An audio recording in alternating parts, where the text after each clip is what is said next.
داخل محاولة السات خلاص بكرة، مش عايزك تتوتر خالص، عايزك تاخد الموضوع ان دي ترايل زيها زي اي ترايل. لو لا قدر الله ما ظبطتش فانت عندك فرصة ان انت تعلي في شهر 3 وفي شهر 5 وحتى في شهر 6. حتى لو انت في جريد 12 ما تقلقش، في حاجة اسمها ان انا اقدم في الجامعة عادي ادميشن، حتى يعني اعمل ايرلي ادميشن وارجع اقدم السكور بعدها.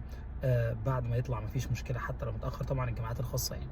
فما تقلقوش، لان التوتر للاسف هيخليكوا تغلطوا، فما تتوترش. خد الموضوع بشكل فلكسبل، حاول ان انت تدو يور بيست وان شاء الله ربنا هيوفقك.